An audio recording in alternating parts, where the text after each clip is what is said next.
It is 6 o'clock. We are ready to begin our meeting, our select board meeting. Welcome to all of our guests.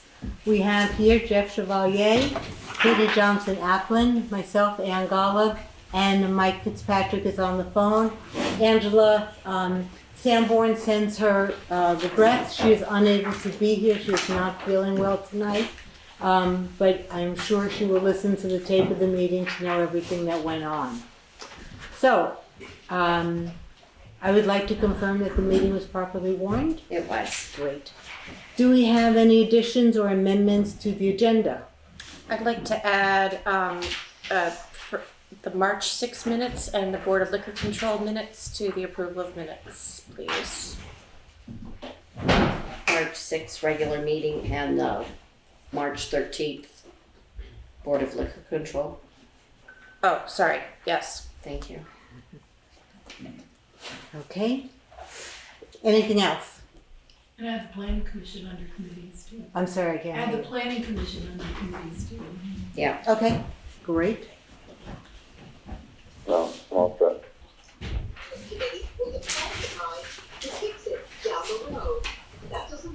What is that? Background noise. Okay, next. I'm going to move to the approval of the minutes. We have the March 13th meeting. Renetta, you have one addition, I believe, to make, one correction. Yes. An amendment to the minutes need to include the Development Review Board 3-year appointment for Walter Daddick. It was omitted in the minutes, but I did confirm through the recording that it was made. Okay, So I will amend the minutes to Okay. reflect that correction. okay.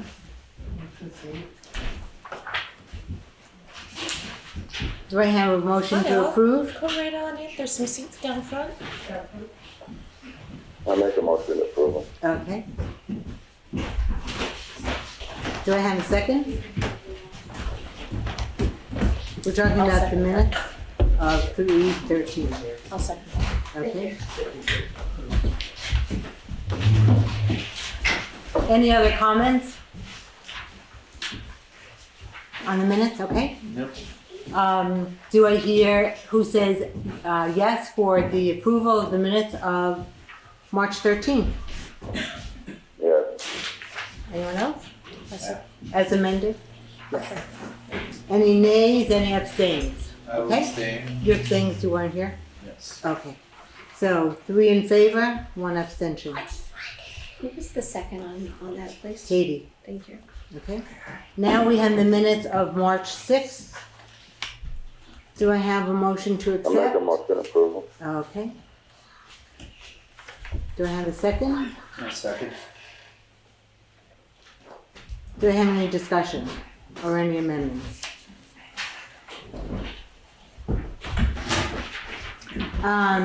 All in favor? Aye. Aye. Aye. Okay. Any abstentions, any noes? I think not. So 4 in favor. Okay, and we have our Board of Liquor Control, which was on March 13th. Do I have a motion to accept? I make a motion. Do I have a second? Second. Any I'll discussion? second. Yeah, I got it, Mike, thank you.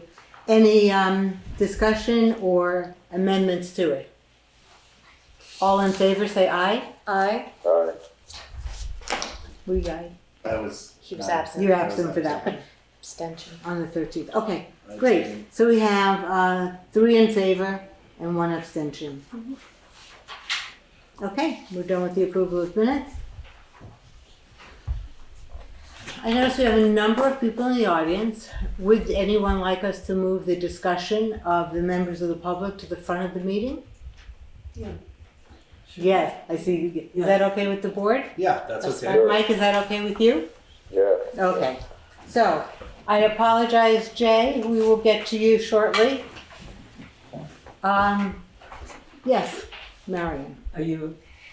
Can we start? Can we discuss? We can definitely start the session. I would like to remind people of a couple of things. One, please state your name when you begin to speak. Please remember you have 3 minutes to speak. If after everyone has spoken, if someone wants to speak again, that would be fine. And please remember that if we are discussing any personnel issues, that the board is unable to say anything in response. Board is what? Unable to respond to any specifics, but we are here to listen. And it's 3 minutes, is it? Well, I wrote a letter Okay? and I'd like to stand up and read it. Please go ahead. I'm sorry, say your name though. My name is Mary Ann Bell, and I'm a Newfane resident. This is not a fun letter to read, but I will read it. Can I stand somewhere where they, Wherever you'd like. They will pick you up, don't worry. is this okay? Yeah. Okay. This is a letter addressed to the members of the Newfane Select Board. Several weeks ago, I was informed that there is an issue regarding the employment of Renetta Powling, Administrative Assistant to the Select Board, and the Select Board itself. It seems that the Select Board was to meet with Renetta several weeks ago to receive her annual review. Renetta had prepared a statement of her own annual review to give to the Select Board. Instead, when they met in the Lister's office for their meeting, Renetta was handed a letter written by the members of the board stating that in lieu of the annual review, she was receiving a termination letter regarding her employment status. The letter was a piece of paper printed with information and dates of the termination. The original dates which the Select Board had planned for were crossed out with a pen, and new dates were written on the sides of each original dates with the same pen. Reasons for termination were given in writing. However, in the same letter making it clear that Renetta would be fired, it stated that if Renetta wanted to work for an additional month before termination, she could choose to do so. The condition stated that Renetta would write a new administrative assistance manual and provide training for the incoming person who would become the replacement for Renetta's position. Excuse me, I'm shaking with this. This is a real conflict of opinions coming from the members of Select Board. On the one hand, the position of the Select Board is that Renetta is not qualified to continue her job. On the other hand, it seems that the Select Board thinks that she is well qualified to create a new manual and train a new person in being an administrative assistant. This degrading request to a person ready to, this is a degrading request to a person ready to be fired.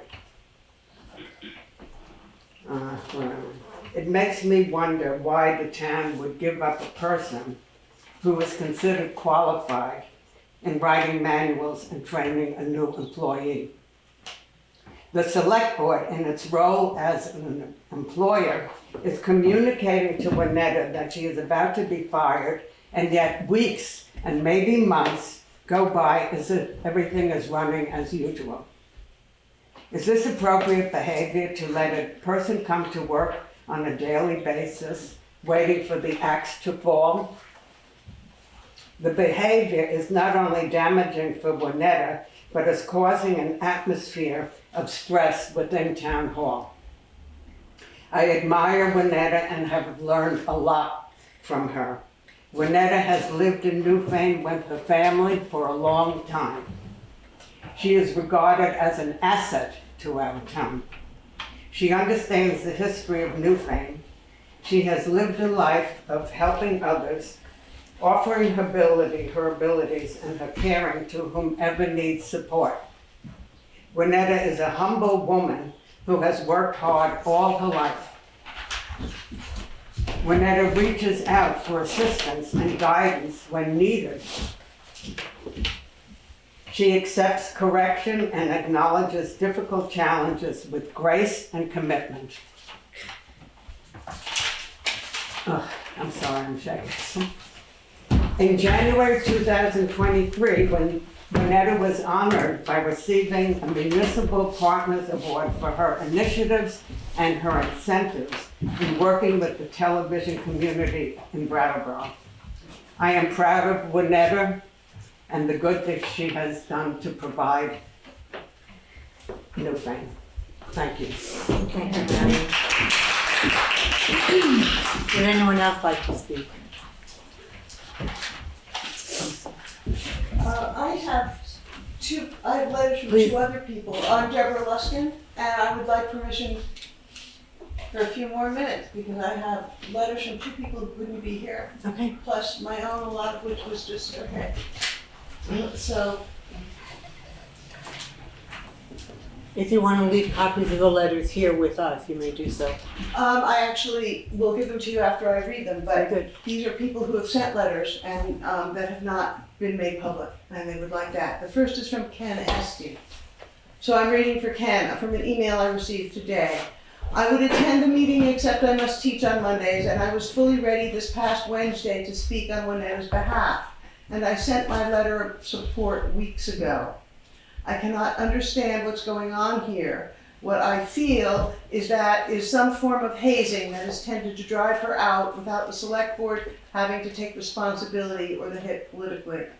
I find it to be cruel, frankly, and this ongoing situation has put the town in a very precarious place.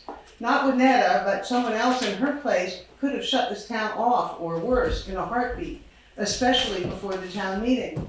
But because it was Winetta, they could get away with whatever it is they are doing. I have nothing against anyone on the select board, but together as an entity, they have failed Winetta and have acted in a manner most unbecoming and in a way that frankly surprises me. I expected more of the select board.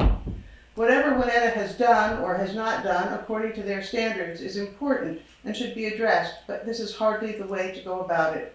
The whole situation just baffles me, and it has got to stop. This cannot go on. Thank you, Ken Esty. And the other is from Erica Walsh. She includes a copy of the letter that she sent to the select board that she doesn't know was read, doesn't think has been read publicly. So I'll read that first. I heard that the select board was trying to get Winetta to resign due to poor job performance. I just wanted to add my 2 cents that in my time as the DRB secretary, about a year now, but only about 4 meetings, she's been very helpful with printing and coordinating the publication of the warnings and getting DRB info on the town website. I found her to be helpful, pleasant, and professional, just like the rest of the town office employees. Everyone is good to work with, in my opinion, both as a citizen and as a town volunteer. She sent this to Angela. I didn't email this to the select board email because I thought it might be awkward for Winetta to pass it along to you all, but please feel free to share it with the rest of the select board. Then today, she says, she sent me this copy and said, Winetta told me she hadn't heard it read into the minutes, so I then forwarded it to her also. I don't know the full details of what the select board's complaints are about her, and was hoping to hear firsthand at the hearing meeting that was postponed because of weather. I do believe if they have any complaints about her performance, it is their responsibility as employers to help her by means of them providing training, coaching, etc., to give her an opportunity to improve her performance. And that if there are certain skills they feel she is deficient in, such as writing or grammar, then I would ask if she was given a proficiency test as part of the hiring process. And if she was, then what changed? And if she wasn't, it seems unreasonable to now penalize her for something not required upon hiring. Furthermore, if the big issue is grammar writing, again, I don't know the full details of what the faults are the select board is citing. I'm just going on what Winetta told me. There are assistive technology devices now built into Microsoft Word that do a great job at voice recognition. Lastly, the $35,000 a year, or whatever paltry amount she makes, they shouldn't expect someone with advanced corporate skills. That's what I was considering saying if I were able to attend the meeting in person. So, and that's, now I'm gonna let somebody else speak. I would, if I'll be allowed to say what I have to say later, but I need to Thank you. Thank you. Anyone else? Yes. Chris White, Newfane. I have never come in this office or called this office or emailed this office without the most professional, kind, helpful, warm greeting above and beyond just an answer. It was always very polite, very kind. I would echo what Erica said. I don't know the details. I just know that what's happening is wrong. Anyone else? I'm sorry, couldn't see who that was. Bruce? Hi, it's Russell. I'm sorry, Bruce, what's your last name? Russell, R-O-S-O-W. Thank you. Just to echo those comments, it's just the town hall is a gem.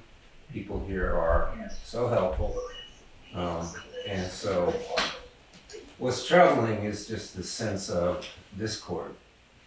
Because, you know, there's been that maybe in the past, but of late, this town seems to have a harmony to it.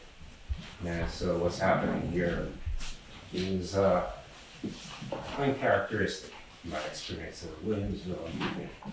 And just to echo the piece about coming in here and getting such great help and understanding. And, you know, I understand that the select board, you guys have a lot of weight, a lot of decisions, a lot of stuff that comes at you. So I don't want to be critical of you either, because you're awesome. But I think we all want resolution here where we're not fracturing apart, where you can figure out how to come back together. I don't know what the specific issues are either, but I know Windham has been really helpful to Kate and I and our family, and you know, we hope things can get resolved. Thank you. Thank you. Anyone else? Yes. People here on the case? I'm sorry, I saw someone back there first. Sarah. Sarah, what's your last name? Sarah Taylor. I've known Lynette out of the Valleys for over 25 years. That family embodies the spirit of Vermont. They are so hardworking, honest, so family oriented. And when I heard what was happening to Lynette, it really just made me sick to my stomach. You couldn't get a better person to represent this town than Lynette. And You're here. thank you. Yes. Tuesday, Wednesday, Thursday, each of those days featuring temperatures at Thank you, Mike. degrees. Late week. Mike, can you mute yourself? Thanks. Okay. Yes, Steve Levine? Steve Levine, and I am the chairperson of the Williamsville Hall Committee, among other things. And I know, I've worked with Lynette over the years in that capacity, and I can say she's done nothing but a wonderful job of being helpful, courteous, getting whatever needed to be done. She took it upon herself to straighten out the mess with the keys to the hall. It's a big undertaking, but she's always, you know, approached things in that manner. She's taken them on and done a good job, have no complaints. And we've had a lot of communication between Lynette and I involved in the hall, and she's always done a great job. So that's why I'm here and that's why I'm speaking. Thanks, Lynette. Thank you, Steve. Anybody else who'd like to speak? I just wanted to make sure. So I'm Carol Hesselbeck, and I'm a Newfane resident, and I'm the town clerk. So I'm here almost all the hours that Juanetta is. I find our town employees work well together. It's a well-oiled machine. We help each other as best we can. I know that one of the complaints that Juanetta was given was that she didn't understand complex issues when she talked to higher ups. Nobody understands the things that Montpelier says. Absolutely nobody. And I've got 20 years in a law office and 15 years in working for Social Security and another health insurance company. Those kind of things are extremely complicated to understand, and everybody has a different understanding of them. It's silly to say we have to get a new administrative assistant because she doesn't understand what A, B, or C is saying to her on the phone, because we discuss things all the time. She'll come and she'll say, so they said this, is that what they meant? And we'll meet together, all of us, and discuss it, because none of us could come up with a clear understanding. Speaking of which, your attorney gave you stupid instructions. You don't tell somebody you're firing them and leave them here to work. You put them on paid leave if you have to have a hearing, but you don't, under any circumstances, fire somebody and say, now go back to your desk and do your work. That is not the way to help the person or the town office. Everybody here is extremely stressed from what is going on. And I really think you guys handled this in a very wrong manner.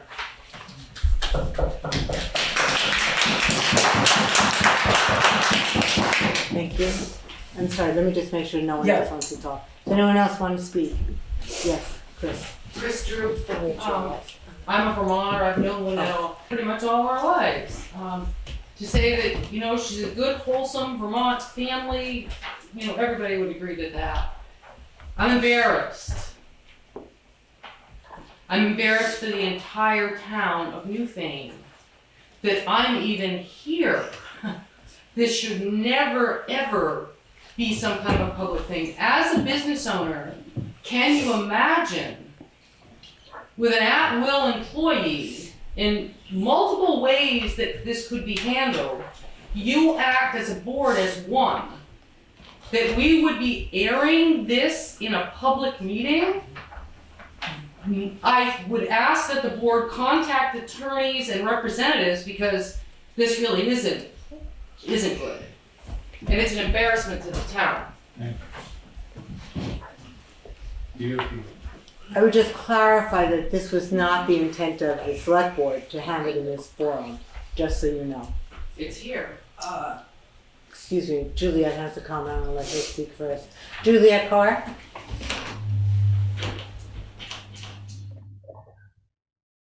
Hi, can you hear me? Yes. Excellent. Hi. So I just want to preface this by saying that I really don't know the background on this situation. I have not been involved in this and I don't have any special knowledge, but interactions with Juanetta have been like over the years. And I've always found her to be an incredibly thoughtful and well-informed and responsive person that represents the town very well. I've had a lot of like very mundane interactions that I'm great at, but I've also had a couple that were really dramatic and a couple of scary attack dogs run at us on our land a bunch of times, and it caused this like big dramatic situation that went on for months. And Juanetta was the person who said, back my truck, call me if you see them and I will come and get the dogs. You know, I mean, we were on the phone all the time throughout that dramatic and very difficult situation. And she was right with me, and I'm so supported by the town in that moment. And it wasn't the select board. It was Juanetta who was like, I have your back. You're in a bad situation. I will help you as best as I can.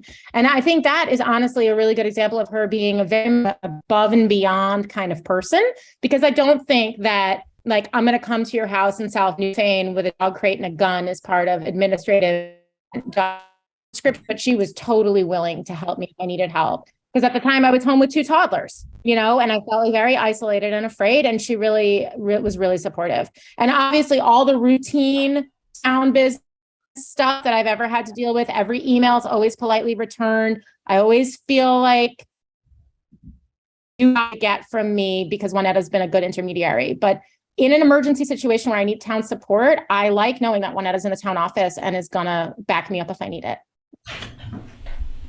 Thank you, Juliet. I see someone in the back who has not spoken yet. Conway, Mary the Bruce Rosso. I wasn't gonna say anything, I've been sitting here and it's just a gurgling. Sorry, to be direct. I think the difference that kindness makes, I was in the hospital for a couple of months, and the nurses could have been very impersonal, but they weren't, they were kind. I'm on the whole committee, I'm the secretary, and I email Wynetta the minutes. And the difference that your kindness makes in your brief comment back to me is huge. It's those things during the day, those stones that sort of build a sense of, yep, we're in a good place, things are okay. And I just have to say that may seem small, but it's really important. And I think the other part, I don't know enough about it either, seems like there could be space for being taught or learning. Again, I don't know, Carol, you were talking about things, complex things that you discussed. So there's time to learn or understand, but that kindness, that just doesn't come around every day. So, thank you, Mother. Thank you. Anyone else who wants to speak for a first time? We're all second timers. Yeah, I see that. One sec, there's someone in back, sorry. I'd Kate. like to speak my part. Okay, I'm gonna let Kate go first. Yeah.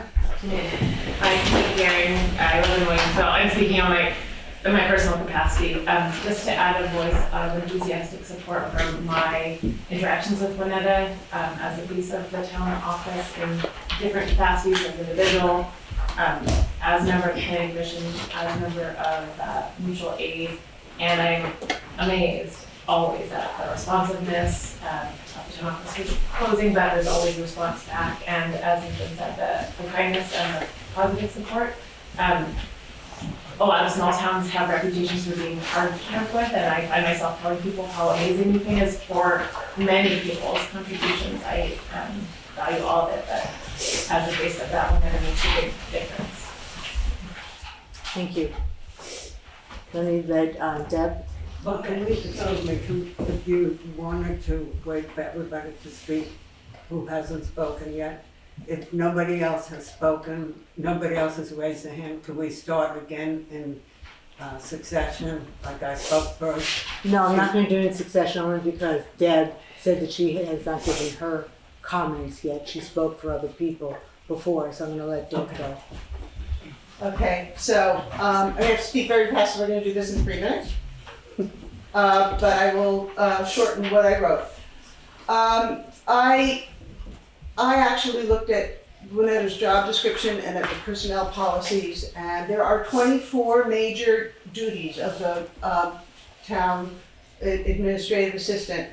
But the job description says she works closely with other elected and appointed officials and is the primary point of contact between the public and the select board. I've been working with and depending on Wynetta as both a resident of Newfane and as the town moderator. She's always been knowledgeable, courteous, and helpful, and when she doesn't know the answer to my question, she's always found it and gotten back to me. So I wanted to talk about 4 of those major job duties. I'll do it really quickly. She has a flexible schedule. Nowhere does it say she has to work on vacations, but some of this has started because in early July, she was on her way to Dartmouth for a medical appointment and got a phone call asking her to do put a warning for the next day. And she came home from Dartmouth and did that, but she did it at home on her dial-up, which isn't as fast as her. Sorry, yes, Jane. Which isn't as fast as her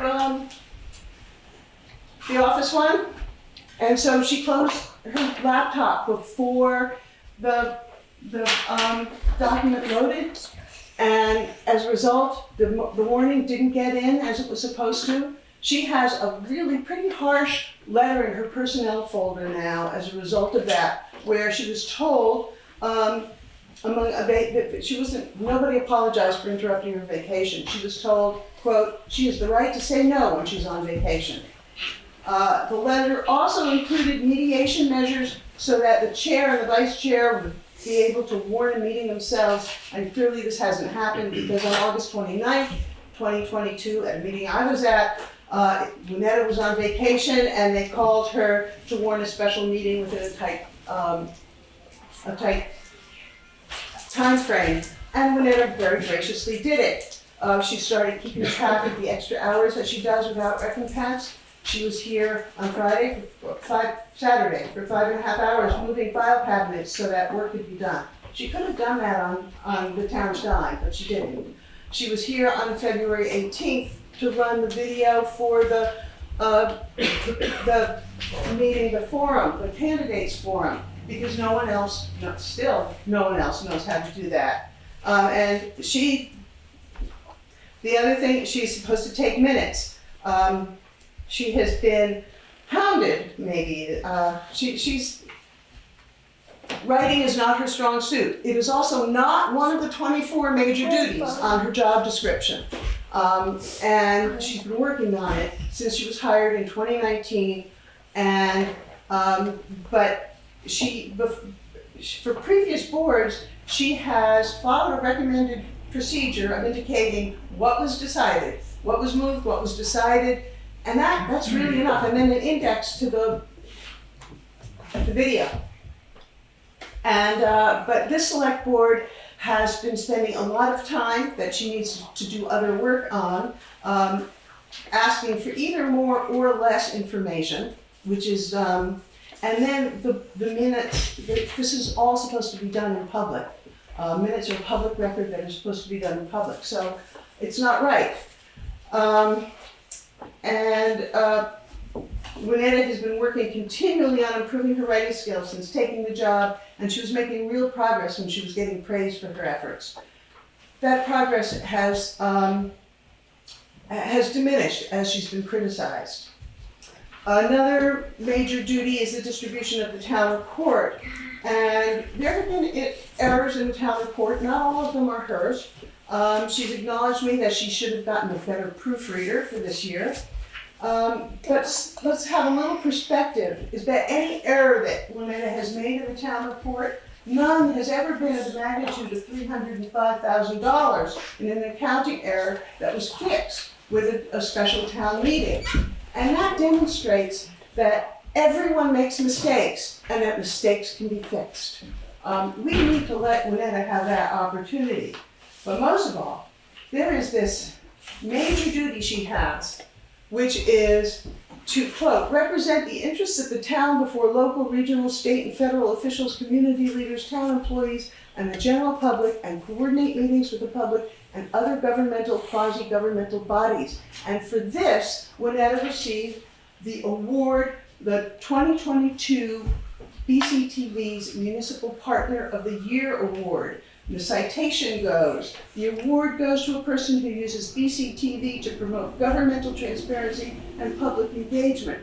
In this COVID-19 shutdown, Wynetta learned how to use Zoom to allow the select board to meet safely and provide virtual public access to meetings. She learned the technology, trained municipal officials, maybe, and installed special equipment in the town offices, all of which resulted in well-functioning virtual and hybrid meetings for Newfane officials and residents.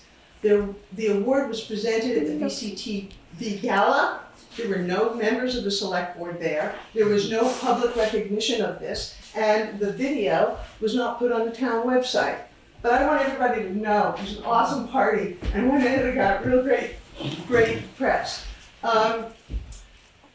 So she's continuing to do this. Currently, on her own initiative, Wynetta is working to improve the quality of hybrid meetings by learning how to use the OWL, which is the coolest camera in the world that improves video and audio quality for hybrid meetings. But here's really the crux. It's not in her job description, but one of Wynetta's greatest strengths is her endurance of disrespect. And perhaps her real failing is her reluctance to stand up for herself. So that's what I'm doing, okay? I'm going to tell you what I've noticed about this unfortunate situation. In really subtle and maybe not such subtle ways, I have witnessed current members of the board display an attitude of kill the messenger towards the administrative assistants. She's been learning how to run a government entity for longer than I think anybody who's been serving on the board currently. And here's a fun fact. Current research in neuropsychology has scientifically proven common sense. People respond well when they're praised, and they don't do so well when they're criticized. Members of this board have focused on Winnetta's faults, real and imagined, without acknowledging any of the great good she's done. They've been threatening Windham with termination for months, and which is also they're not following the town's own personnel policy. And it would appear that the select board has delayed this so that Windham could do the town report. And then as Marion said, they want her to, if she doesn't resign on her own, then she must stay to train her replacement, which is really not accessible. The other thing is that last Wednesday's meeting, there was a big contention about how it was worn. It was, she was told to warn it as an executive function, executive session, but that she could then ask people to come and speak on her behalf, which shows a fundamental lack of understanding of how executive session functions, or it was a deliberate attempt to hide what they're doing, and neither is acceptable. Okay? So the blade is hanging over this woman's head, and she's still doing her job. She's not perfect, but none of us are. Okay?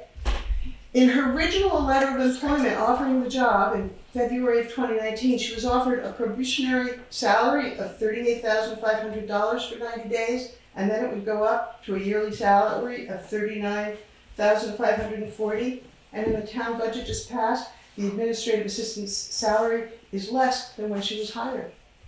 In the same budget, the select board included raises of more than $3,200 for the town clerk and $3,900 for the town treasurer, whose salaries have increased each year. So this seems to me mean-spirited, passive-aggressive, and nudging Windham to resign, but she refuses to do so. She doesn't like the current atmosphere in the office, but she does like her job. In fact, when Windham declined, I told you this, she declined to resign, and they want her to train somebody else. I want to be clear, okay? This is really hard. It gives me no pleasure to do this, to say any of this. The select board has done so much good, so generous in your time, such public service, and you guys have accomplished. You're the first board in 30 years to take speed calming, traffic calming seriously. You've looked ahead and found us a gravel pit. You've brought the complicated cannabis situation to a vote here. And you saw the Arch Bridge finished. A lot of people worked on it before you got there, but you got to see it finished. You've done really good work. And when you worked in the public eye, and you were so kind and so accepting, but when but you withhold kindness and respect from Windham, it's visible. And you barely acknowledge her, rarely praise her, and don't even thank her in public. And I know that in private it's worse. So I don't know how this started, but I would like to see it to end. I think all of us would. Yeah. And rather than discard an employee with institutional history, deep roots in the community, an award winner, someone with tremendous loyalty, I hope the select board would consider what they have to do to maintain and retain such a valuable person. She's an asset to this town. Thank you. Thank you, Deb. Thank you. I'm sorry for you. I don't think you spoke there, am I correct? Right. Senior friend, Newfane. So it can be heard for the people at home. Oh, I can speak loud.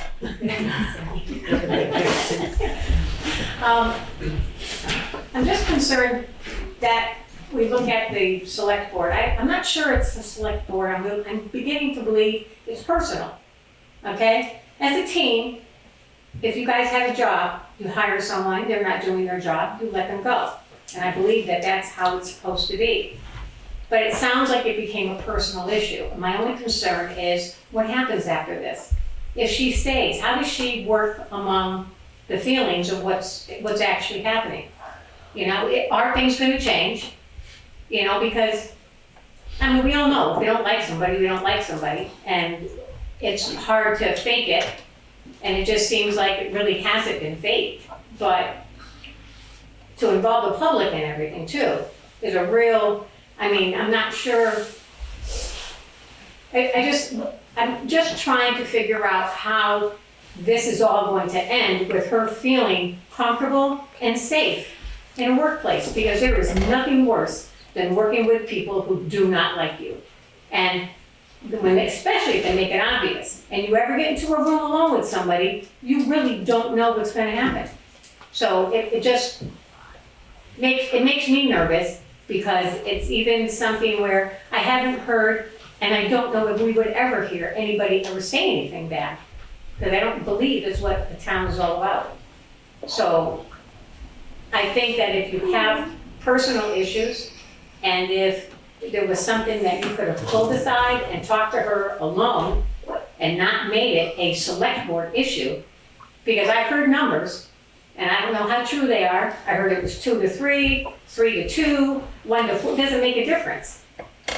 But the people who did not vote to have her removed should have spoke up loudly, more loudly, so it would have never come to this. Thank you. Before I call on you, Mary, does anyone else want to talk who has not yet spoken? Okay, Mary. Okay. I have a letter from Sydney Johnson, Newfane resident, that I'd like to read.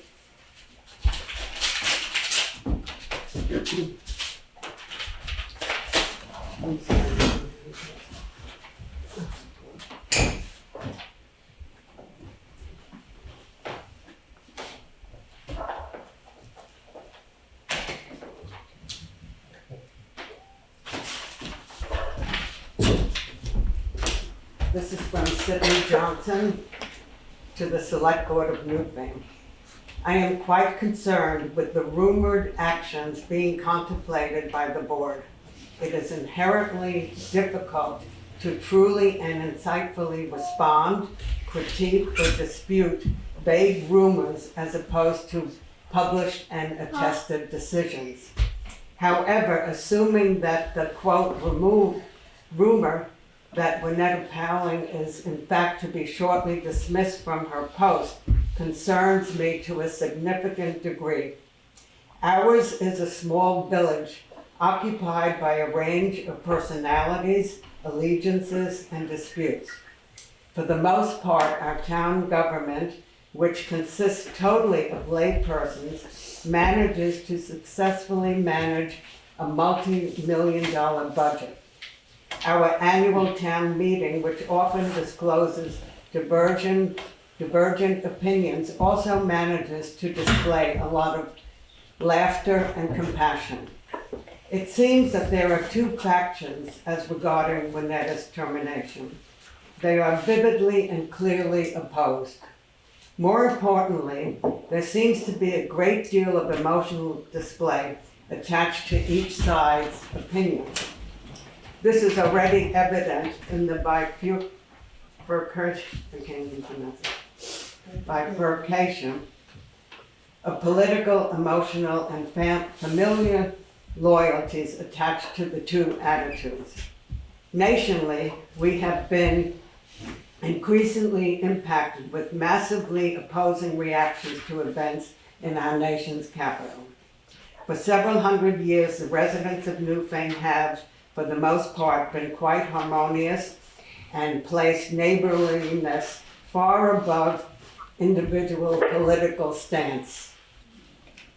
Our community's response to Hurricane Irene was a ample testimony of this. I cannot fathom the way in which this proposed termination has been managed. Our response should be supportive administratively professional, compassionate, and fair, especially for the sole wage earners in the Newfane family. I can only hope that the board will take the additional time to adequately judge the way in which any action that impacts a neighbor's lifestyle will be dealt with in the most professional and kind manner, as well as for the benefit of the village. In addition, I would hope that assurance will be made to the rest of village's employees that they would be treated in an equivalent manner. Sincerely, Sidney Johnson. And I would just like to say something personal for myself right now, sitting here. And that is, as I look out to everybody who's here, it's important for people to understand that there are a lot of people sitting here or standing here who have worked for free on the select board or as town person moderator, or community members who come here as volunteers for years and years and years. I was on the select board from 2014 to 2021 as a regular member and then as a chairperson, and we also have people who work here. I can only tell you that I was so happy and proud to work for this town and to work with the people. I mean, these people are important to me forever in my life because we really learned from each other. It didn't mean that we agreed all the time, but we were respectful, we were kind. I've worked with Gwinnetta for 4 years. I was on the committee who hired her. And if you look here, she has a beautiful family and even more of them at home. She's an extraordinary person, and this is very shameful. And I don't understand some things. I don't understand why you could say we only have 3 minutes. I was on the board. I know that we can allow more time sometimes. I don't understand why you said in the beginning that we have to understand if we're sharing our thoughts and feelings that you're not going to respond at all. This is not how we acted in the past. I don't know if you're under legal advice. Legal, whatever. I can't talk. I'm sorry, people. I can't talk. If you are being told not to respond, but I don't like that. We're all here as community. How is it that you're not responding, or you're telling us you're not going to respond? This is not how in the past we operated, and I hope it's not going to happen in the future. But thank you for letting me speak. Thank you. Yes, Chris Druke. I'm sorry, if I could just comment one thing. I'm sorry, Chris White. In a personnel issue, we are not supposed to talk outside of closed meetings, so this would be an inappropriate forum. This is not a closed meeting. We're not supposed to talk outside of a closed meeting. The So, select board can't speak. Oh, you mean just in, yes, exactly. Yes, Chris White. So you said in the beginning that you didn't call all of us to come here or whatever it was you said. But there was a meeting scheduled for last Wednesday that was called off because of the storm. And that was supposed to be for us to do what we're doing now.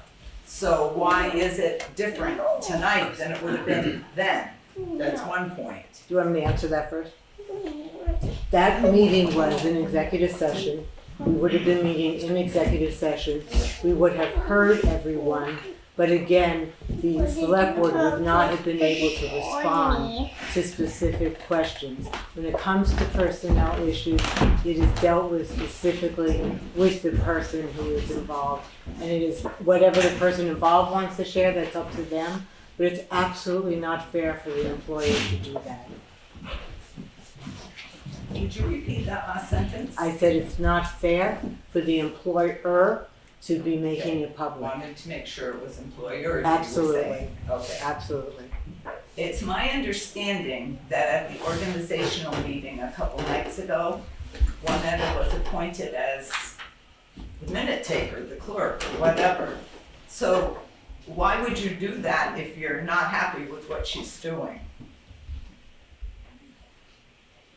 Do you want to answer?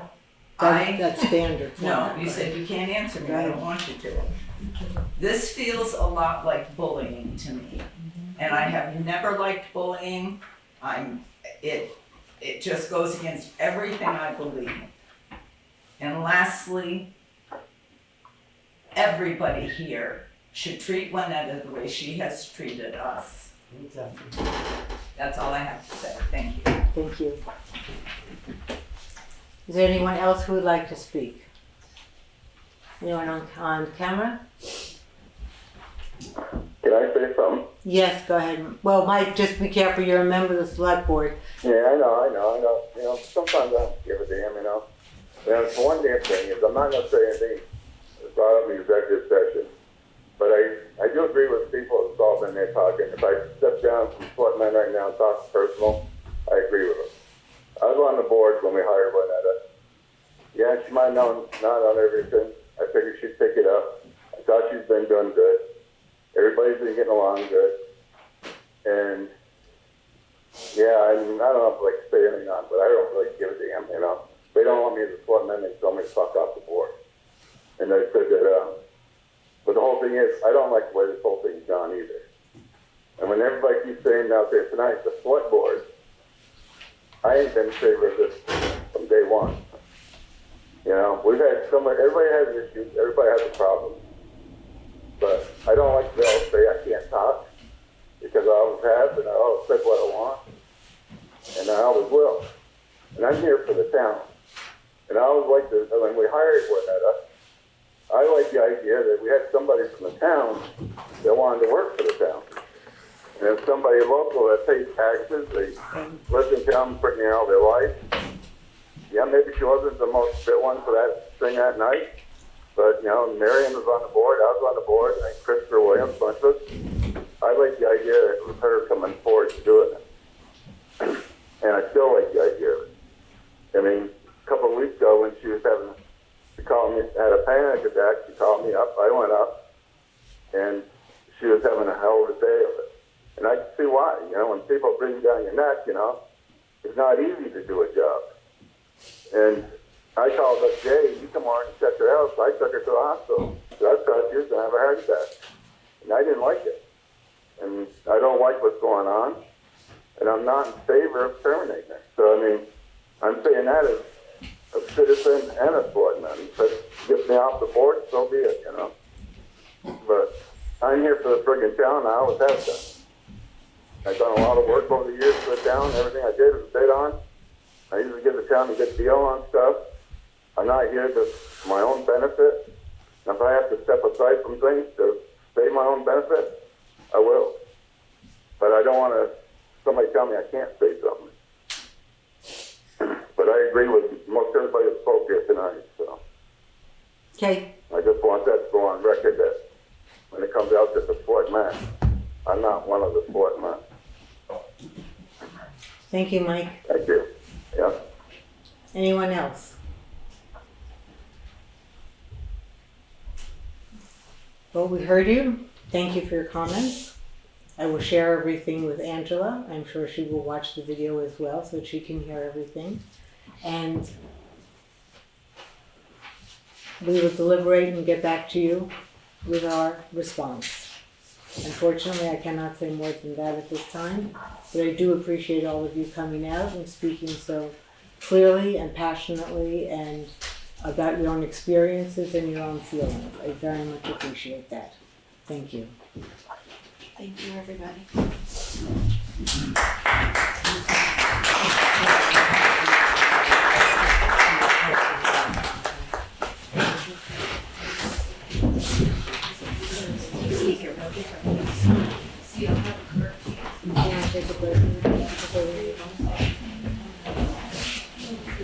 Mark? Yeah, we're here. I'm going to recommend that we just take a 3-minute break so anyone who needs to leave can do so, and we'll reconvene in 3 minutes. Sounds good. I think we're ready to continue the meeting. The next item on our agenda is our road foreman's report.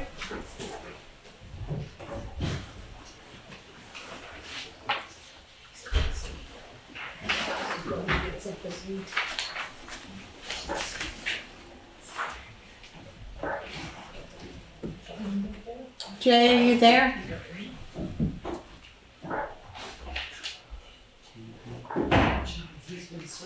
Can you take him off mute? I did send him an invite already. Oh, okay. Okay, I think we'll move on to the next item and then come back to you, Jay. Hopefully you'll be able to join us shortly. Administrative assistance report. There he is.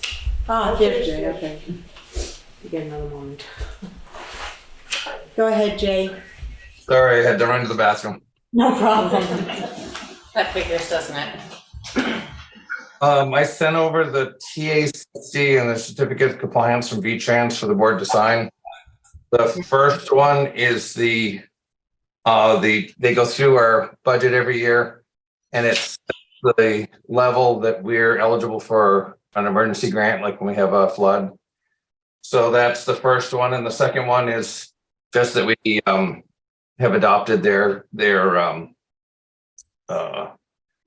the state compliance with their can't think of the right word, the standards that they've set, and we did that back in 2019. So you just have to sign those two things. Okay. The storm this past week and the large number of trees and power lines down made for a tough week. The equipment made it through with just some fairly minor repairs. The box culvert on Deep Road is out to bid. The bids have to be in on April 10th. The state takes the bids first and makes sure the bidders are qualified, and then they send them back to the select board so probably be the following meeting after the 10th that they would get reviewed by the select board. And there's nothing new to report on the sand salt shed. Okay, great. Well, you and your team had quite a week this past week, so thank you for everything you guys did. It was quite something. I wondered if you could talk, I know it's gonna come up later, there's Chris Druke left? She's coming back, okay. We should gotta wait for her to come back, okay. There is gonna be a question coming up about our relationship and communication with Green Mountain Power. So I'm just looking at one other thing. Okay, I think we'll wait for Chris to come back, but could you talk just briefly how you felt things worked with Green Mountain Power during this storm? They have a representative, Tiana Smith, that she sent out continuous emails, and she called a couple times.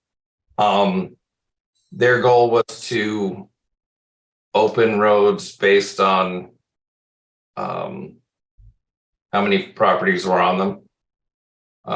And they admitted they were a little overwhelmed because a lot of these incidents tend to happen to 3 or 4 towns, not as many towns as they had this time.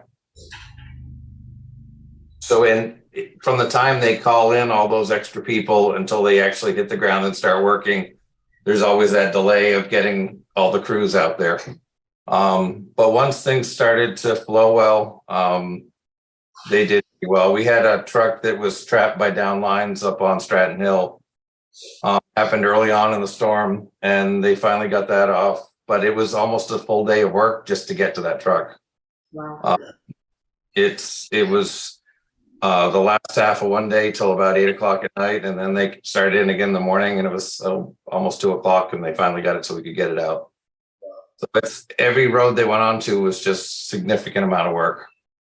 It wasn't just one tree down. There was, 15 or 20 on some of the one spot.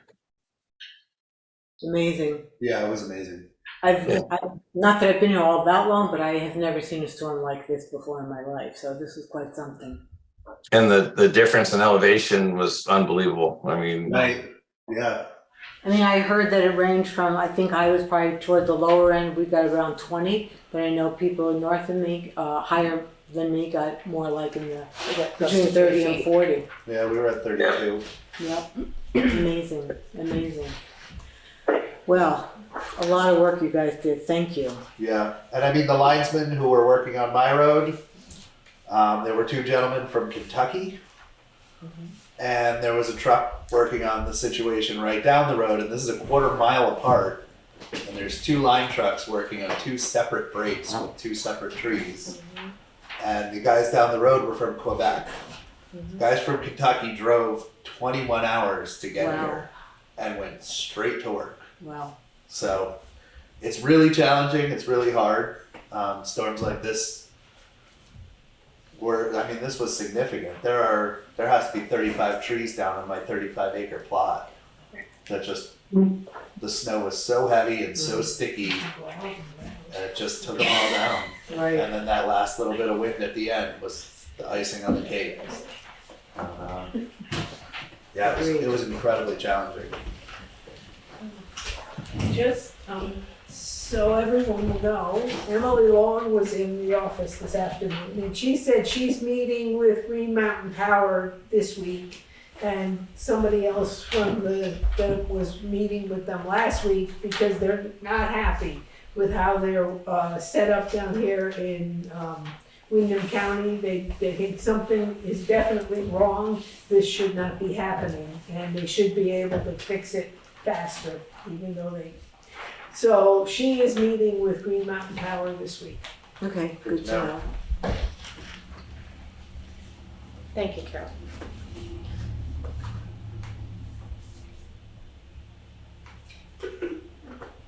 Okay. Do I have a motion to accept the foreman's report? I'll make a motion. I'll second it. Okay. I just want to thank Jay again, because Jay was pretty well under the weather that night. Yeah. He had to go to the emergency room and everything too, but he kept right on it for us and stuff. I think they thought they did a great job keeping up what it was. Absolutely true. Yeah. I'd like to thank all of the plow drivers who are regular contracted plow drivers who were out there plowing our roads because the town couldn't get there because of tree falls. We had solely just our neighbor Steve Jones plowing Adams Hill for the whole storm, which is incredible. And then Jay finally got up there the next day. It was so good to see your face. And that was repeated. Basically everybody from Lynn Forest, just outside of South Newfane, Stratton Hill on, everybody did not have any plow service at all throughout the storm because they were stuck immediately with tree falls. Yeah. So we had almost 3 feet of snow and no service at all, which was incredible. So just a huge thank you to all of the local plow drivers who are out there doing it to the best that they could until the town can get there. Yeah. Absolutely. Agreed. And so Joe Mariano dropped his plow on our road just because he was driving on it and he had a plow on his truck. Yeah. He made use of it. Incredible. Wonderful. Yeah. Thank you. Can I have a vote to accept the foreman's report? All in favor, say aye. Aye. Aye. Okay. 4 in favor. Okay. Thank you, Jay. Administrative assistance report. The Planning Commission public hearing on the floodplain and river corridor bylaw revision is scheduled for this Thursday, March 23rd at 6 p.m. here at the town office.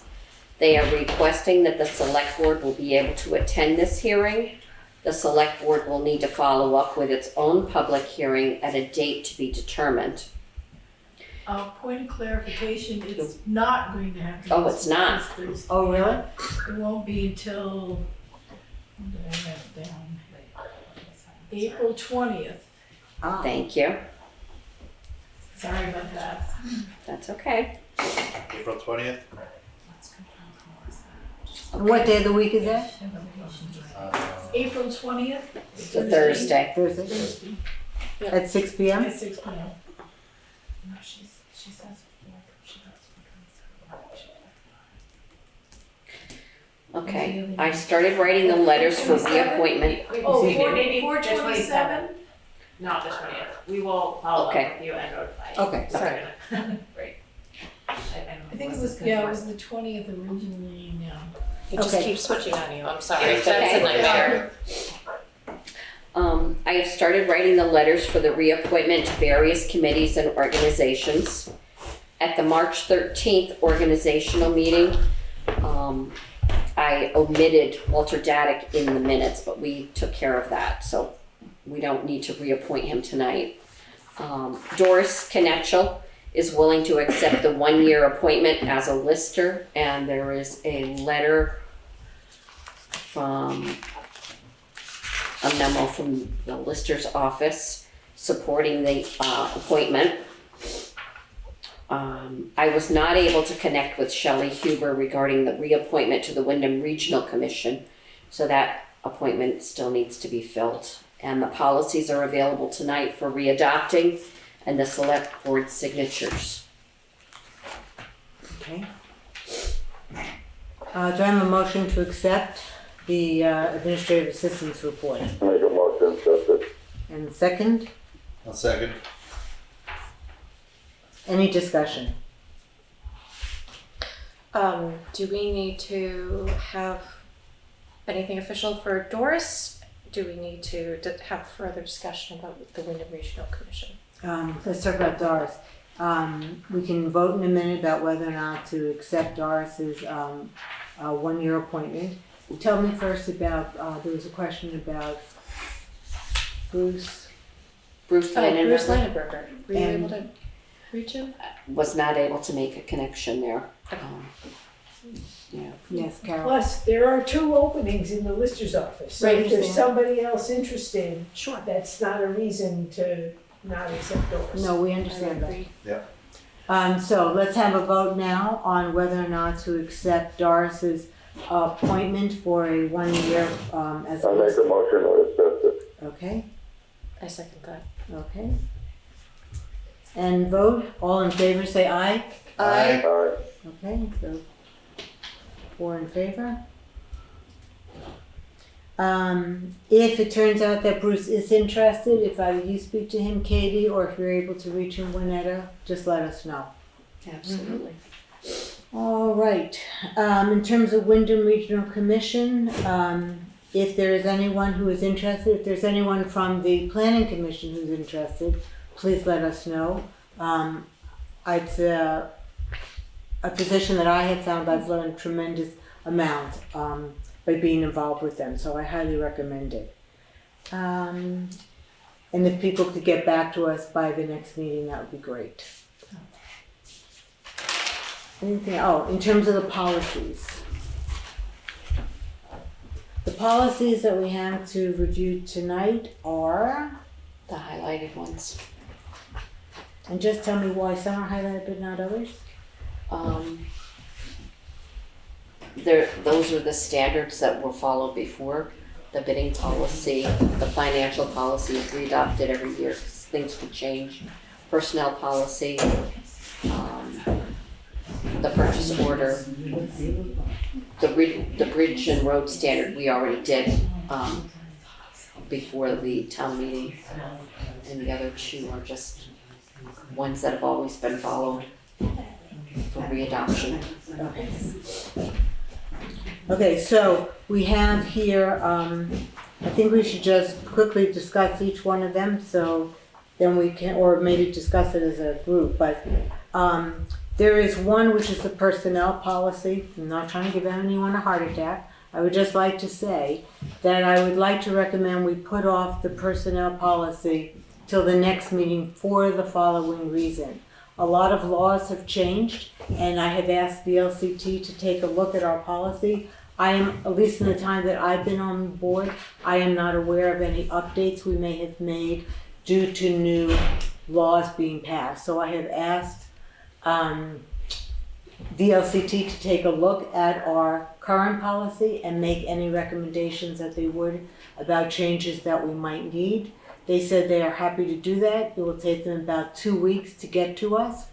In the interim, our existing policy stays in effect. So it's almost the same as if we signed this, but it just gives us a chance to review whether or not any updates are needed. Is that acceptable to the board? That's acceptable. So that will come up again as soon as they hear back from VLCT, probably within 2 weeks. That is their goal. They're doing this for a lot of towns. So the woman I was talking to, who heads up all that HR stuff, said that this takes a while. It will take her a little longer because she has so many to review. Okay, our bidding policy. This policy has not changed from what it was before. Bids are requested for all materials or items which have a total cost that exceeds $2,000. Are we all in agreement that we should? Then look at that for a second. Of course. What's that now? Katie's just looking at it, I'm Katie's just reading it looking for a at it, and then I'll ask for a vote. A motion to accept. Yeah, make a motion.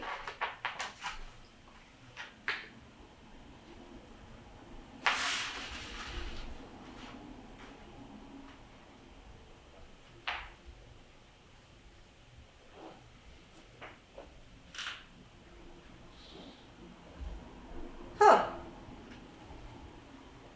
What's that? Selection of bids. We specifically selectmen specifically reserve the right to select a bid which is not the lowest bid if other factors exist. I would love to know what those factors are. That's what I was curious to know about, because it's something that we always talk about, like, oh, we have to take the lowest bid, why do we?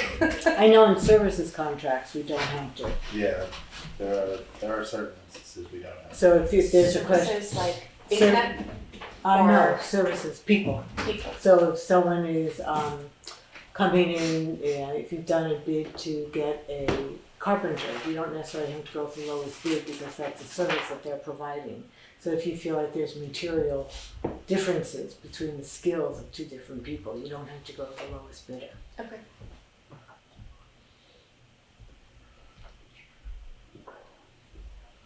Yeah, you don't have to go with lowest bidder, but you gotta have a good reason why you don't. Right. Gotcha. Right. But I think for things that are, if everything is equal, and let's say you're buying wood, and everyone's wood is the same, you have to go with the lowest bidder. Right. In that case. Okay. So can I have a motion to approve the bidding policies? I make a motion. Mike, second? I'll second it. All in favor? Aye. Aye. Okay.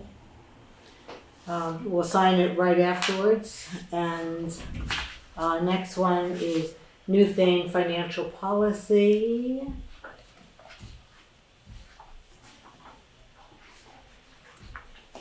This regards how we use our balanced budget. I think this is really the same as it has been last year and the year before that.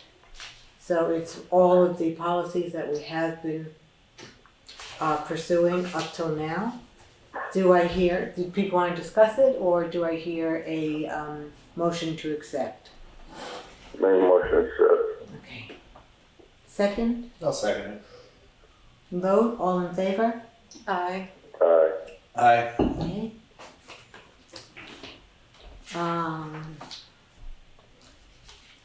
Purchase policy.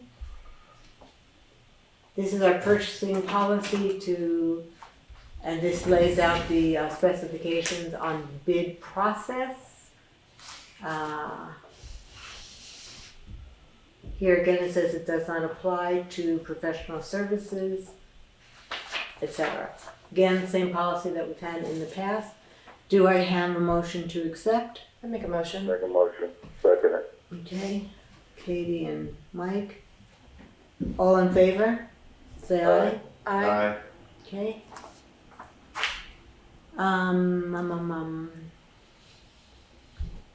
Road and bridge standards we don't need to do. Conflict of interest policy. This is the same one that we have had in the past. which make sure that we recuse ourselves if there's a decision being made that directly affects us personally. Make a motion. I'll second it. Okay, so we have Mike and Katie.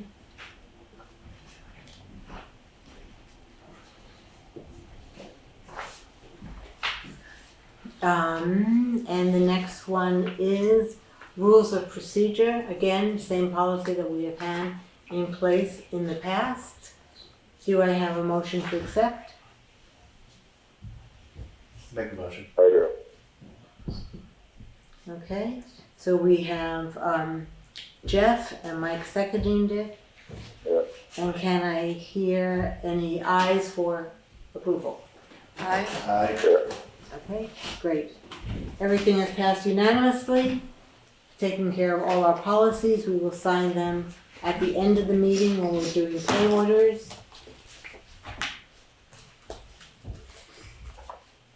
Okay, I'm gonna hold aside the personnel policy just to hold that. Okay, I see Shelley is on the call. Shelley, there was a question about whether or not you were interested in the WRC. I'm not sure if that's why you are on the call or if there's anything else you wanted to bring up.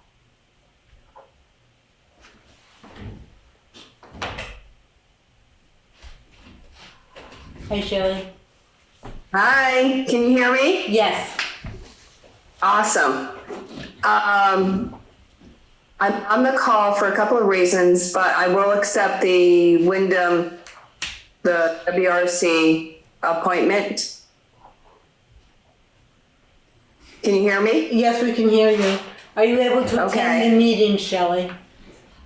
Excuse me? Are you able to attend their meetings? Well, I haven't been able to in this past year, but I had a new position, so I hope to be able to this year. Okay. But if someone else wants to, they can certainly step up to it because I'm pretty well taxed out on my job. I appreciate you being willing to step up. If you don't mind, I would like to see if there is anyone from the Planning Commission or the DRB that might be available. Because I think, okay, so if you don't mind, I'm just gonna wait another 2 weeks to see if anyone steps up. And if not, we're gonna come knocking at your door. Okay, great. Thank you, Shelley. Yeah. Okay. I think we have completed the administrative assistance report. Can I have a vote to accept the, I'm sorry, are there any other comments about the administrative assistance report? Hearing none, then can I have a vote to accept it? All in favor say aye. Aye. Aye. Aye. Okay. Okay. We're up to committee reports. Traffic Calming Committee, Katie. We have no updates at this time. We still need to reschedule the meeting, and I've not done so. Okay. What, a snowstorm or something? Yeah. I just want to bring up that we did receive a letter from the WRC, let us know that there is a interest from the Vermont Department of Health, wondering if we were interested in working with them on a pilot project focused on walkability or making things more healthy, such as being able to make a community more walkable. That might be one project, or any other pedestrian improvements. They were interested in finding out what was going on in the village of Newfane. I shared this with Angela, who shared it with Diane Urbanski, who's working from the town, from the village rather, on the sidewalk pedestrian study that they're doing there. So I also thought that the Traffic Calming Committee might be interested in pursuing this, because so much of traffic calming would be if we could find more places to walk safely. Absolutely. So Katie, I believe you've agreed that you'll contact, and if you speak with Matt at Windham Regional Commission. And if Diane is interested from the village, she can also contact Matt, and Angela shared the information with her. So we can figure it out that way. Yes, I will be happy to reach out, but I also want to bring it to the group when we do have a meeting, to let them know that this is an opportunity that we can possibly take advantage of. Mm-hmm. I'm not exactly sure what they will help us with, because it's a little unclear. If you look at their website, they give some indication that they're willing to help with planning. So if you're at that stage where you're just trying to figure out what can we do and how can we do it, they might be able to provide that kind of support. It's worth checking it out. Absolutely. Yep. Planning is huge. Yeah. Mm-hmm. Once you have planning, then you can move forward. Right. Okay. Planning Commission. I'm sorry, was there anything else, Katie? No. Planning Commission. Is it us now? We're having an organizational meeting Thursday. In the past, we used Ken Estes' Zoom, personal Zoom, in order to get together when COVID hit. We were inquiring as to whether we can use the town Zoom, or can we get a separate Zoom just for the Planning Commission? What's the feeling on that? Wynetta has very kindly offered to teach us how to use the equipment here if we need to have a hybrid meeting. Mm-hmm. So we could use the town one if that's okay. I don't see why it wouldn't be okay. I mean, Thursday we're kindly using Kate's personal one, but we can, from then on, I think we need to have something. We don't know who's going to be in charge and who will be running the meetings, and whether we'll do them hybrid. We're a joint committee at this point. I don't think it's a good idea for any of us or for the town of us to use personal accounts. Right, especially if we're going to record it or anything like that. It really is town business. Absolutely. So I personally think we ought to be able to use the town. That totally sounds fine. That's good. If we get into a conflict, we can consider whether or not we all have the same scheduled meetings. We can see if we need to get a second account. But if we can just use one, I believe it's a flat fee. So, Aren't yours the second and fourth Thursday? Thursdays. Yeah. Presently, we're not sure if we're going to change that though. Mm-hmm. We'll decide that this Thursday. So. Okay. We certainly won't be meeting Monday nights. Forgot that. But yeah. That's good. Is there anything else I was going to ask about? What else were you going to ask about? We were gonna let you know about the floodplain. The change in the date, yeah. Bylaw. Floodplain and river corridors. I'm memorizing the title now. So we'll follow up when we have a new date. We're getting ourselves reconfigured, and we also would love to be looped in. I guess it's our turn to step up on the bylaw modernization grant, and we're ready to go get ourselves organized. And could be a point person, but we know what's on our plate. okay, so we're waiting for any feedback to the contract that WRC sent, so we can start that. Is that feedback? Is that from us or from attorneys? I sent it to Ken because this was maybe 2 weeks ago that we got the paperwork back from the state and from WRC. So just you guys should review that contract and make sure that it covers what you're looking for from WRC, so we can get back to them and they can then begin to get started. We also went ahead and applied for the first installment of the grant, which I'm not sure if we've received it yet, but we'll be receiving it shortly. So that would be the first thing that I'd request that you guys do on the bylaw modernization. And technically, we have one opening. Right. I don't think we've talked to a few people. We haven't really gotten any great feedback from anyone that really wants to have a position. So it's gonna be fun. It will be four of us for the moment. Okay. Hopefully, we won't have too many disagreements. I think we're a good working group. Yeah. It's a pleasure to work together. Okay. So if anyone wants to be on the planning commission, let us know. Great. We'll follow up once we're organized. Okay. Yeah. Great. Very good. We have no scheduled members of the public. Unscheduled members of the public. Chris Druke, I believe there was an issue you wanted to speak to about the Green Mountain Power, and we asked Jay to stay on the call so that he could add any information or whatever. And we also heard, I think, were you in the room when Carol said that Emily Long has a meeting with Green Mountain Power this week to discuss specifically their responsiveness to, I'm sure it's Windham County overall and Newfane in particular. So we know that that's happening, but I don't think anyone has had a chance to necessarily read your letter. So why don't you quickly summarize? There's no necessity. That was really designed for you because I'm before the board. The first thing I wanted to say is, was the board as a whole, my understanding was poor Jay came out of the emergency room and was pretty sick going into this storm. Mm-hmm. So I'm just asking the board, were you aware of this and really aware of the level of work that this road crew and this road foreman had to go through, even pulling auxiliary people in? Because I think if you're not aware, I really want you to be aware. This was a really hard situation.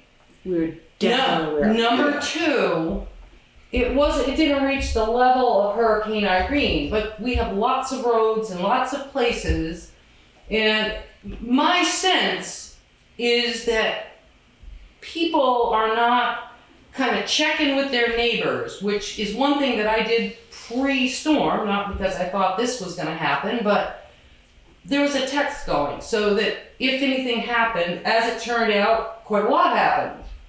But we were in very close communication with what was happening. You mean with your neighbors in your Exactly. on your street? Our close, trying to make sure that we were covering in case, most of us, not everybody, has generators or backups, and as that letter indicates, even those can cause a problem. They can go awry, they can malfunction. So I'd like to see, not necessarily would we have ever known that all this is happening, but when we realize that it is, the response, not just rely on the Newbrook Fire Department or the road foreman, because these guys are out there and they are kind of our emergency personnel, making sure that our little spots can do assist where it's necessary and help them out. I mean, geez, even getting coffee, whatever, that's even a help. But I mean, realistically, so we know we don't have an elderly person stuck somewhere where we couldn't get to them, or where we might need to think about getting to them. Checking this out. And the third thing is, I'm not sure that even I understand the whole coordination between what our road crew has to do in a situation like this.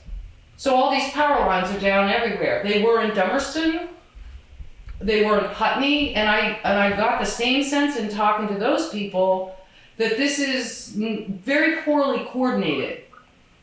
And one of the concerns was not necessarily, that's what my letter points out.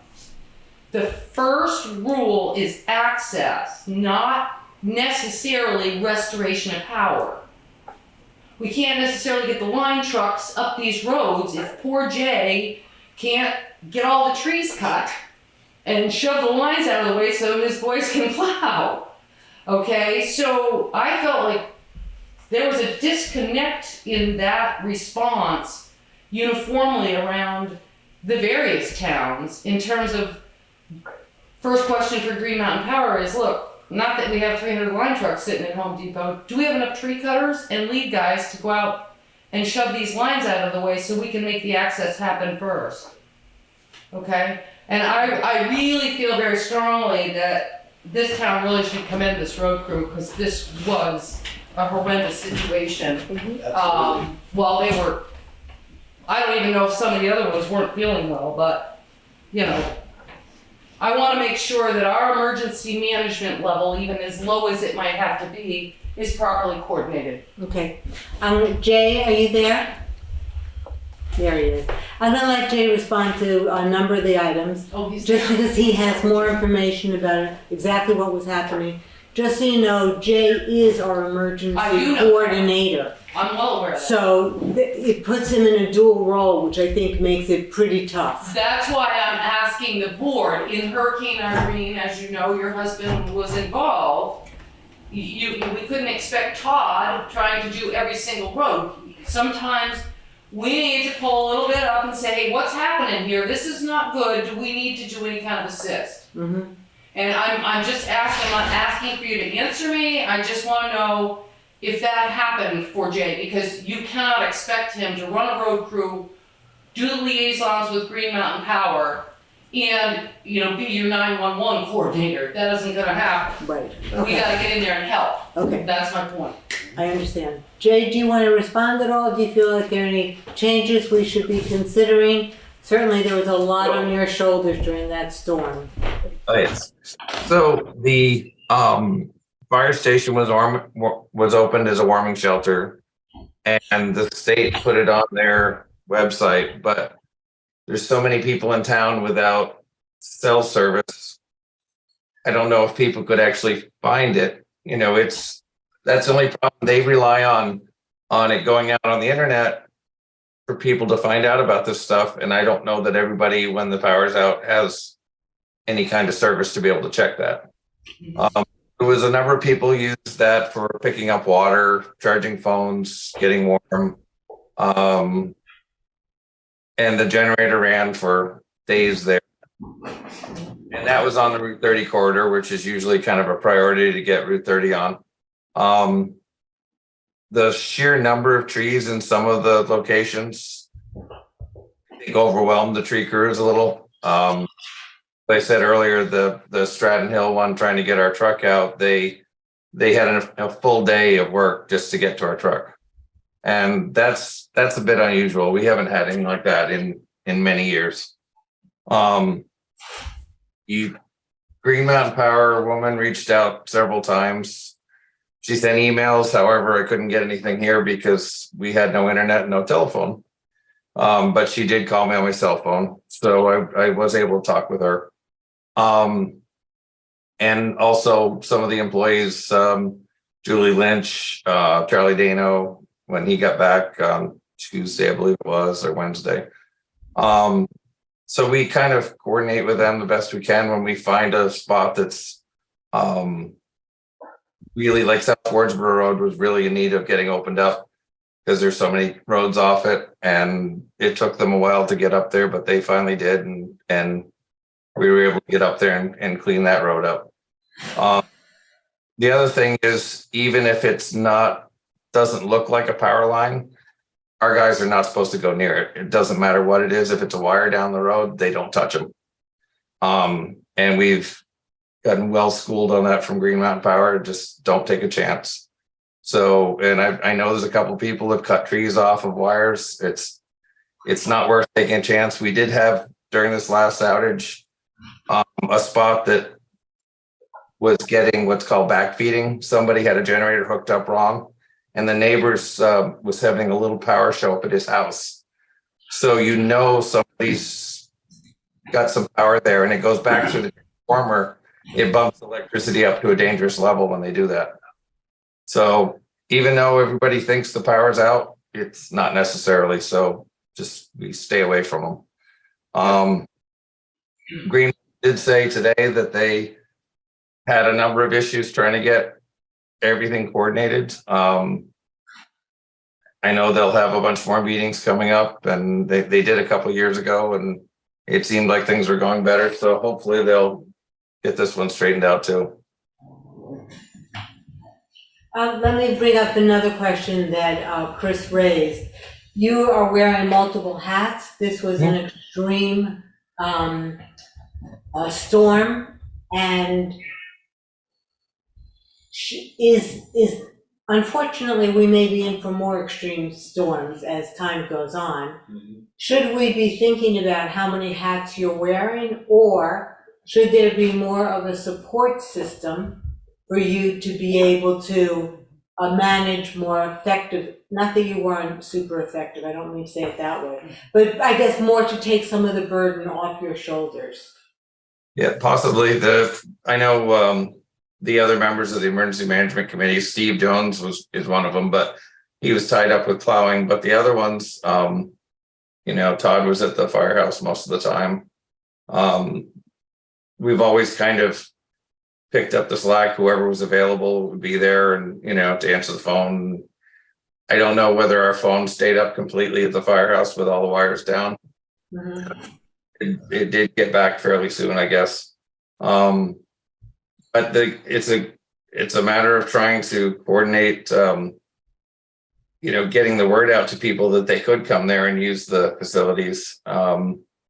And the only means we have is either by texting or through the internet. So unless they can come up with a better plan to notify people, we've tried to we've done a questionnaire, and the sheriff's department also tried to find anybody that might be what they call vulnerable population, and people will not give out that information.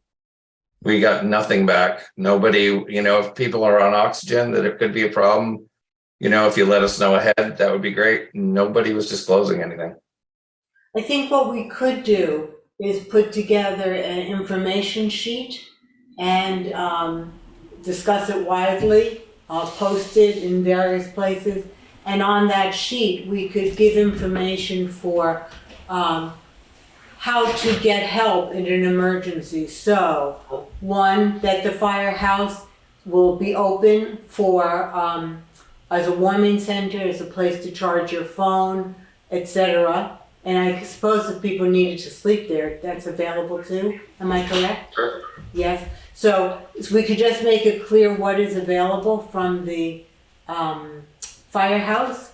We could give out 2 or 3 cell phone numbers of who people can contact in an emergency. So if in a situation you are in a particularly vulnerable state like being on oxygen, I will say I had a friend years and years and years ago where there was a power outage, not here, but there was a power outage and his mother was on oxygen and no one could get to her, and she died. So there's no question of the criticality of things like this. Yeah. Can I just finish one second? Sorry. A list of phone numbers of who can be contacted. So it's either the folks on the emergency team and maybe 1 or 2 others of people who would be available to take calls and be able to refer it appropriately. So let's say if there's someone, whether it's someone on the select board or if it's Winetta or whoever it is, who can take calls and then refer it to you or to anyone else on the emergency management team. Those would, at least to my mind, those would be possible. And then ahead of the storm, we can remind people to take a look at that sheet, print it out if you need it, keep it on your refrigerator, whatever it may be. Are there other thoughts or ideas that people have? And I'm sorry I cut you off, Jen, go ahead. We're getting together, starting to get together articles for another issue of the Newbrook News. And certainly the big storm of 23 would be a great leading article in which we could put all kinds of information about, like I wasn't aware the firehouse was a warming. Neither was I. My wife brought it up. She's like, "Where's our warming shelter?" And I was like, I guarantee if you go to the Newbrook Fire Department, they're going to take care of you, but I don't know for sure that it's a shelter. So if we have a nice interview with Jay Wilson and get together a big list of facts and figures and phone numbers and things and put it in, because we send that to every. That'd be great. We have 2 blue binders up there for emergency management, and contact information is already in there. But no one has it. Nobody asked. Yeah, but Well, right. Well, Jay put me on the list 3-4 years ago Yeah. as a contact person, but nobody asked for assistance, and communication has always been an issue. Okay. I find it's a terrible issue. My cell phone was out for a day. Yeah, I mean, that's why we have to have multiple Yeah. people, because that could happen to a lot of people. I would also, Can I just say one thing before we call on others? yes. I would just say that before we print anything in the Newbrook News, that we just have a chance to review it. So we're putting together a list that has been vetted and agreed upon. So let's not leave it all on Jay's shoulders to work this out. Let's figure it out together as a select board and then vet it. Please interview him about the storm. Give him and his team all the kudos that they richly deserve. Yes.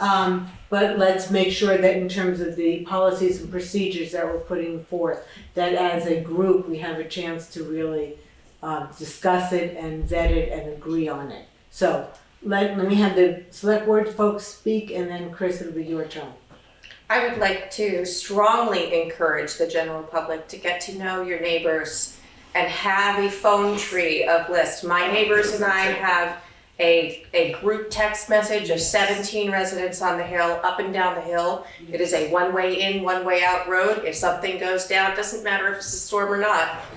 We're on the horn about it. Yes. Yeah. This is happening, don't go down right now. This is happening, don't come back right now. It's very important, it's critical for us. We have been cut off by Irene. We have new neighbors since then, more people who are permanent residents on the hill. We involve people, we get to know them, and I would encourage everybody to do it because in situations like this, you have to know your neighbors. You have to be able to have the courage to say, hey, I could really use some water. Can I get 2 gallons of water? I have 2-liter bottles. Any of those things that can help out. If you have neighbors in your 70s plus who are disabled in any way, even just being old, that's a reason. Offer to help. If you are ahead on your stuff and you're finished, go on to the next person. Take the chance, take the time to do that. Do it at good times, do it in bad times.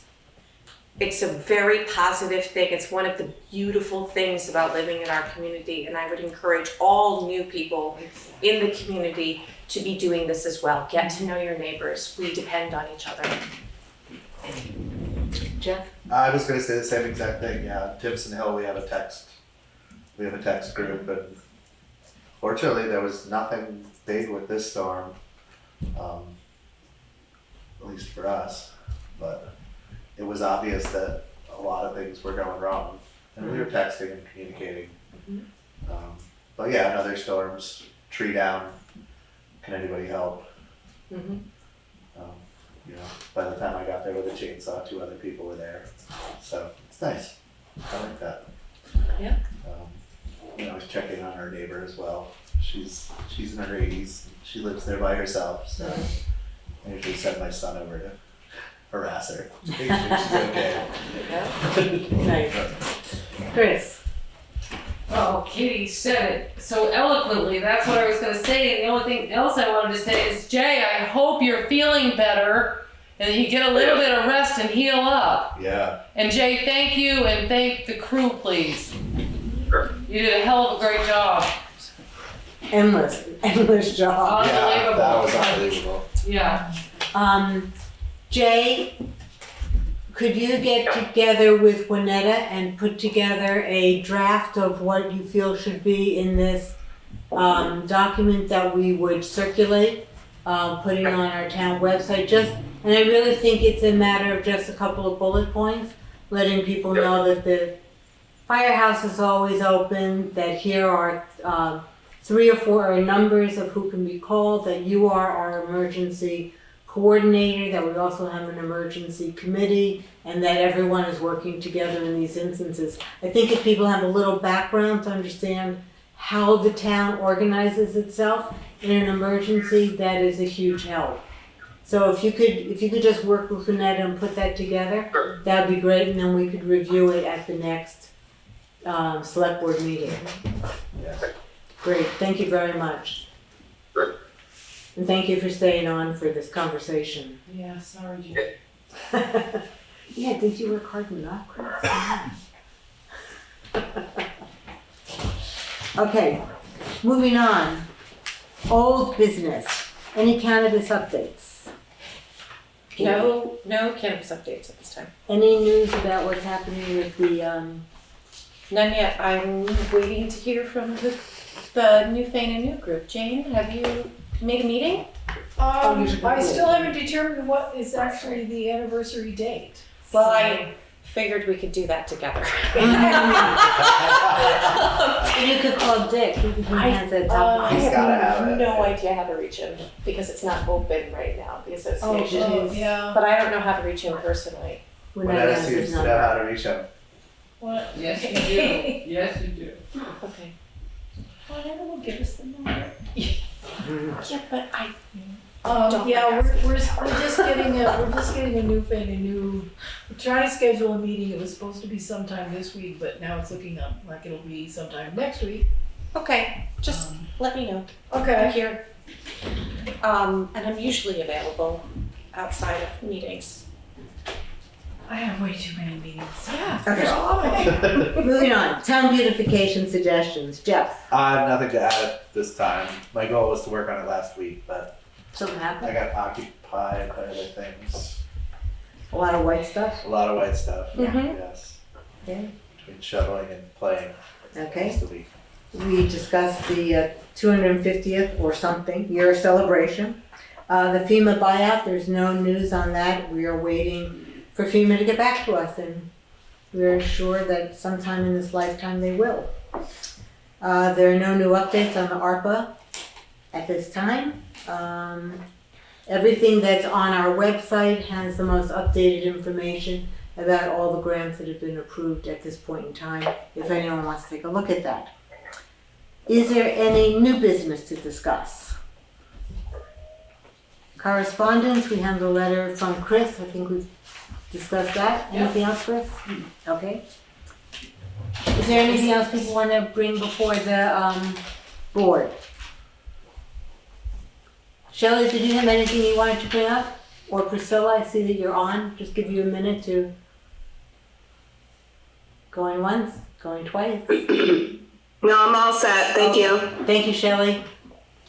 Priscilla, anything? Hi. I don't think so. Okay. I actually am going to just ask, and I know this is a big question, but the concept of trees being cleared that are, over lines that are questionable. And I know there's no answer for it, but who's responsible for that? And is the best idea to wait until they fall to then remove them? So after, we were stuck up here for 2.5 days without power, internet, all of that. Mm-hmm. So it's been an ongoing question for us for years. In terms of the trimming of the trees, it's always been my understanding that that is a responsibility that Green Mountain Power has, and that they then hire a company. I think their trucks are Asplund or something. And you We see had them people going. from Maine cut us 2 years ago. They Yeah. were down here for 2 weeks cutting our whole hill. So it's definitely not a town responsibility. If people are feeling that GMP is not, if you're seeing lines that you feel like there are trees hanging over them, I know you can call Green Mountain Power and tell them about it, because I know I've done that in the past. Yeah, I think they have a hotline specifically for that. Okay. If there is, if you're not getting the kind of response, please call and let Winetta know, because then we can call on behalf of the town and try to put a little bit more pressure on them in that way. Okay, that's good to know. The other thing I would just say is, if people have other particular concerns that they don't feel like we've thought through in terms of an emergency, please bring that to us so that we can put that on our list of things to discuss and figure out. I think we've had enough emergencies in this town that we think we know what all the issues are, but then another factor comes to play. Yeah, and something else comes that you didn't quite expect. Like I heard of someone's carbon monoxide thing going off and them having to shelter in their car trying to, yeah, that was not a very pleasant situation. But, so if there are things that we haven't thought of that we should know about, please don't hesitate, let us know, let's figure it out. Because one thing is guaranteed, there will be more storms, and they may easily be as bad as this one. So let's keep improving our policies and procedures and our communications around it. Whenever, please. I think this is a perfect time to bring up the emerald ash borer and the information that was provided a couple of years ago about the tree cutting in the 50-foot right-of-way or the 20-foot right-of-way. This would be a perfect time to look at that because the power lines, 90% of them go along the roadway. That's where the trees are coming down. I mean, I know there's back roads that have others, but it might be a time for us to start thinking about pruning those trees. That was something that we've discussed in the past about doing. So who was it something the town was doing for the MLAsh? Yeah, we have, Jay's gone, but there's something like 2,000 trees that need to come down. For about, that are within our town right of way. It potentially, it could cost you $500,000 if they become infested. If you take care of them now, it's not gonna be that much. So when do me a favor. There are companies out there. I know there's one in Montreal. There's one in the Worcester, Massachusetts region. That one's called Rising from the Ashes. And they specifically go out and take down ash trees that are endangered by the emerald ash borer, bring them to sawmills, and then work with local tech schools and woodworking institutions to build furniture out of them. And then they sell that furniture to keep the project moving. Wow. So it might be interesting to reach out to one of those groups. Can you do that? Yeah, I can do that. Okay. That'd be cool. Seems like something. Because we're looking at $2,500 a tree. Yeah, I know. which is daunting for a town our size. Yes, it is. When you had 2,000 of them just along your roadways, and Jay at the time was very candid and said, and right behind those trees, just outside of our right-of-ways, are even more of them. Right. And these are on private property. We all have some issues. Sorry, my mind's going another place, but yeah, but now's the time to think about it. Once you've gone through 5 or 6 days with no power, hey, what could be done? Should we cut some of those trees? But what kind of trees now were is the time falling? That would be, I think it was a ton of pine. We lost a lot of hemlock and a lot of pine. Right, the weight of the snow. Yeah, hemlock, the woolly adelgid is here, if people don't know that. It's here. If you've ever been to South Carolina, Virginia, the Blue Ridge Mountains, you know what it looks like when it goes through. And not good. It's not good. The nice thing is we did have a -6-degree day this winter, which will buy us another 3 or 4 years, but not that much time. Can you spell that? I'm sorry, I'm not familiar The with woolly this. adelgid. Adelgid. I don't know if I can actually, but it's basically what is it? It's like a little fungus that attacks the hemlock trees, and it kills them. It takes about 5 years from the time it starts to infect them. The one right by my driveway was healthy as could be 5 years ago, and I've got to take it down this year. Okay. So to bring this conversation around, Winetta, would you have a conversation with Jay? Let him know that this issue came up and that we would like to start discussing it at the next select board meeting. I'm sure we won't resolve it in one meeting, but we could at least begin to get it on the agenda. And let him know that Jeff is going to look into these companies that help with the removal of the trees as another possibility.